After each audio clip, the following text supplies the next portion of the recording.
Growing up in the United States, I was always told that minivans, or MPVs, were the automotive equivalent of giving up on life. After all, what's interesting about a vehicle that's only designed for taking children to and from soccer practice?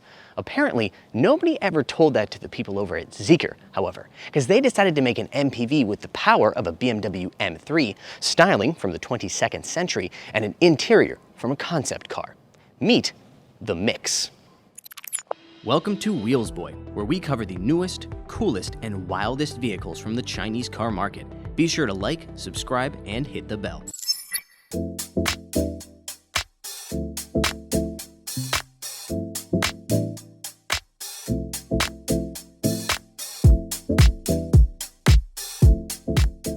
Zeekr had yet to release official pricing for the Mix as of filming, nor had they announced any specific plans for exporting it to other markets. Considering the popularity of this size of MPV in places like Europe, however, it seems like a no-brainer.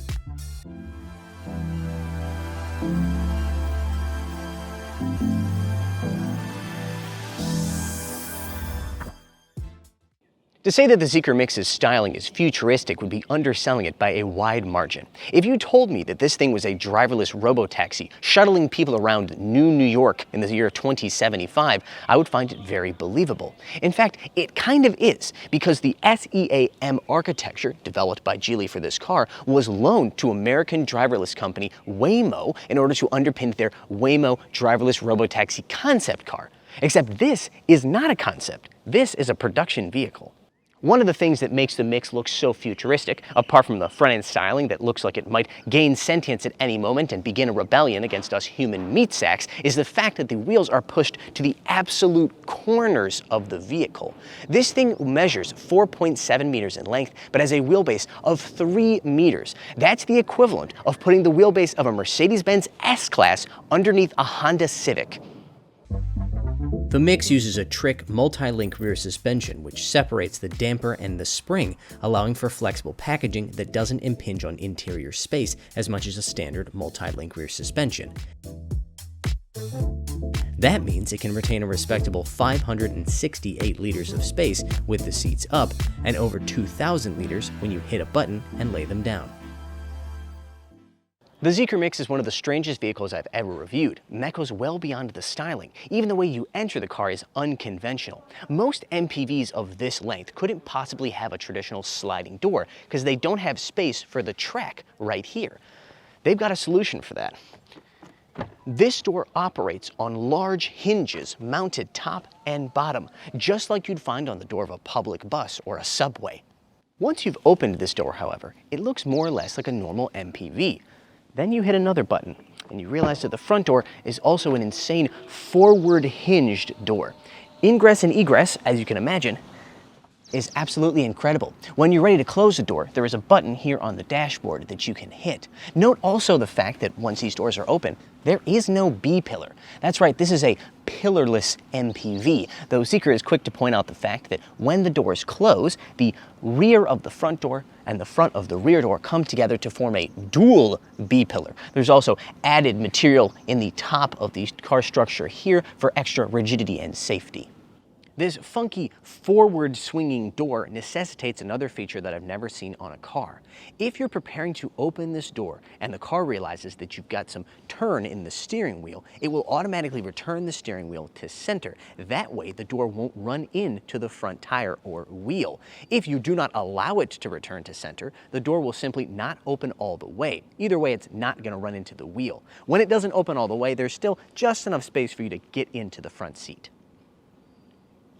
I know for a fact my videographer is loving that there's no B-pillar right here to block him from filming me as I tell you all about the functions available in the second row of the Zeekr Mix, starting with the fact that you can get heating, cooling, and massaging, all of which are controlled by a little touch panel in this fold-down center armrest.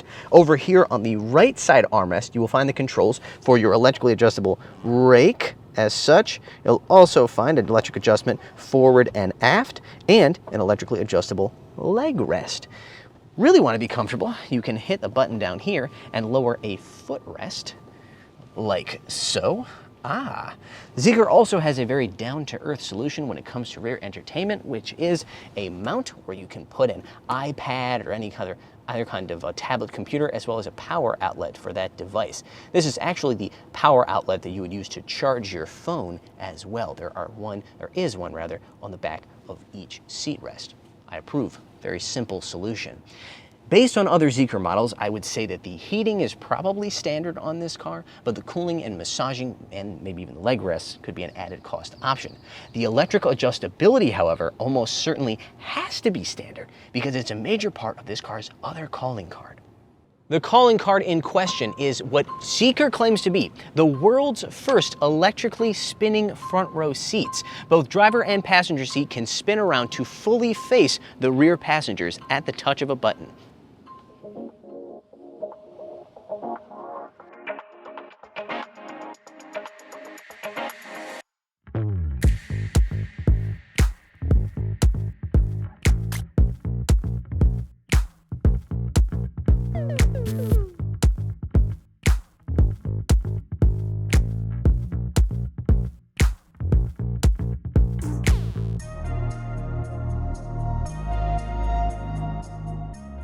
See, I told you it had a concept car interior.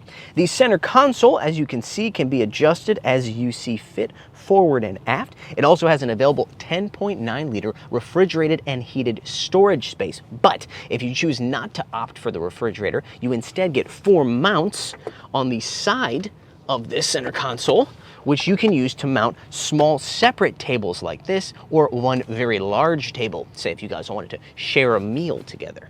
Once you've turned the seats all the way around, you'll notice that legroom, at least over here on the driver's side where you can't move the seat back any farther because of that steering wheel, is kind of at a premium. So you and the person you're sitting across from, you're gonna have to mingle feet a little bit in order to get comfortable. So reserve this one only for family and close friends. Otherwise, it might get a little awkward. As you can see, I've now adjusted it so we have the maximum level of rear legroom, and that's because in the press materials for this car, they claimed that you could turn it into a mobile yoga studio. So I plan to put that to the test with some sick moves. All right, let's start with downward facing dog. Success. Upward facing dog. Okay, also success. And since these are the 2 yoga moves that I can remember off the top of my head, I guess it gets an A+.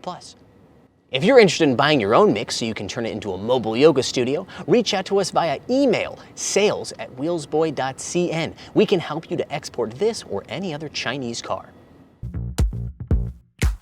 Some of you mathematicians in the audience will recognize the fact that I said this thing can spin 270 degrees, but turning around is only 180 degrees.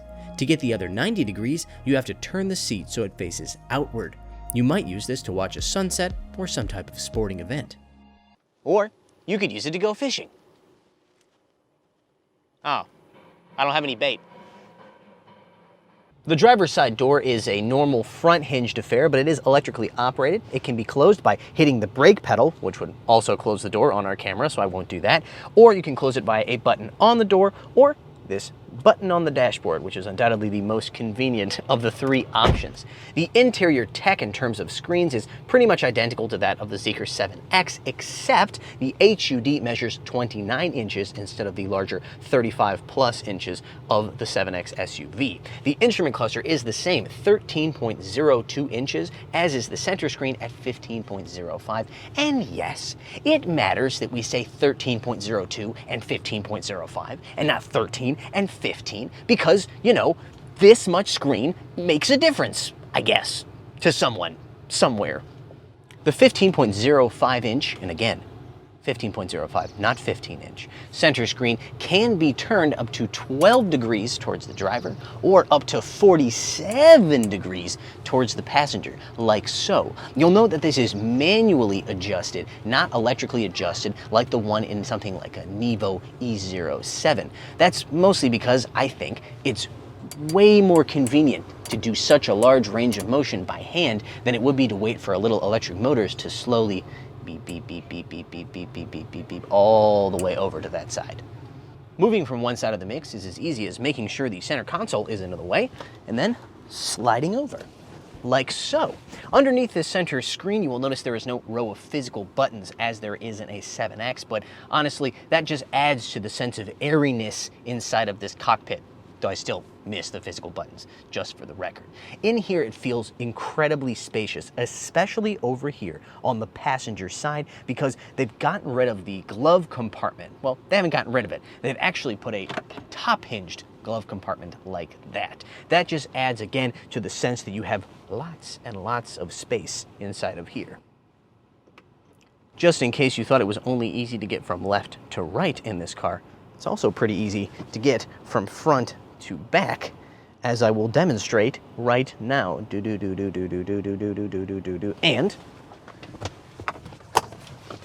done. I've moved back to the driver's seat to talk about two important topics before we get onto the road and see how this thing actually drives. The first is the fact that you also get this little modular attachment that you can slide in here to give yourself two cup holders and a place to put your phone. Pretty convenient. You've also got two holes here on either side of your USB charging ports so that you can, I guess, later on have some other functions or other tools that you can put in here. Right now there aren't any that fit, but they call them DIY, so maybe you can think of some and tell Zeekr what to do with them. The other topic I want to talk about is a little bit less positive, and that's the fact that the biggest shortcoming on this interior is material quality.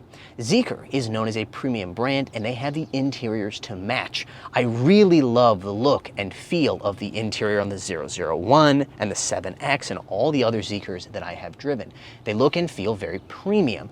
This car's interior styling is, in my opinion, very, very nice. I really like, for example, the combination of these bronze or rose gold pieces and this dark blue interior.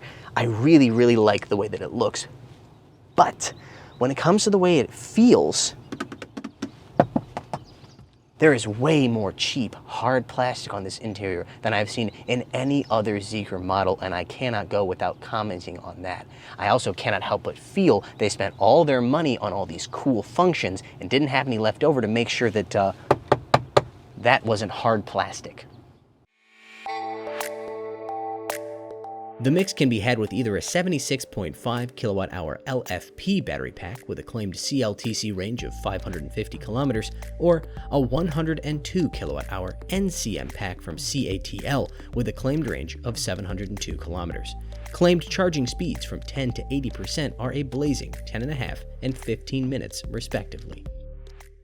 I said this MPV has M3 levels of power because its single rear-mounted electric motor makes 310 kilowatts and 440 newton-meters of torque. That's around 415 horsepower, or around the same as an E92 M3. Note I did not say that it's as much as the newest M3. It definitely doesn't have M3 levels of acceleration because it weighs 2.7 tons or over 5,000 pounds. The official number from Zeekr is 6.8 seconds, and it feels that way. In fact, acceleration from a standstill is actually quite gentle due to the tuning of the accelerator pedal. Once you get to higher speeds, say over 50, 60 kilometers per hour, the acceleration feels a little bit more vigorous, which makes for better passing power. The front suspension is McPherson's strut, not the double wishbone you can find on other Zeekr models. This was likely done for packaging as well as cost reasons, but the ride and handling don't seem to have suffered. In fact, I found the mix to be surprisingly agile when hustling through curvy roads, despite a healthy amount of body roll. Credit that to the fact that the wheels are pushed to the absolute corners of the platform. As for the ride, it felt isolated from bumps and imperfections, but not floaty or overly soft. The mix also felt highly maneuverable at low speeds, thanks to a turning radius of just 4.95 meters, which is almost a full meter less than a Honda Civic. This is possible because the tight packaging of the front suspension leaves more room for the wheel to turn, and the fact that the front tire has a bit of positive camber when the wheel is turned all the way. You will no doubt have noticed the RoboSense LiDAR unit mounted above this car's windshield. That is a standard feature, as is lane cruise control. But if you want to get an upgraded driver assistance system they call NZP or Navigation Zeekr Pilot, not exactly a great name in my opinion, but either way, if you want it, you will probably have to pay an extra about $5,000 US. At least that's what it costs on other Zeekr models. That system upgrades you to having a highway NOA, or navigation on autopilot, and they say that it will eventually have city NOA as well, though the system is memory-based.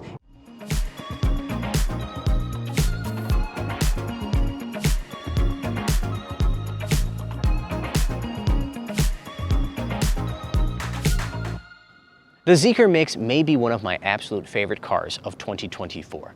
Not only can I not help but smile every time I look at it, with its strange proportions and its crazy little front end and its amazing concept car interior, I also think that that interior is a really unique proposition in this market.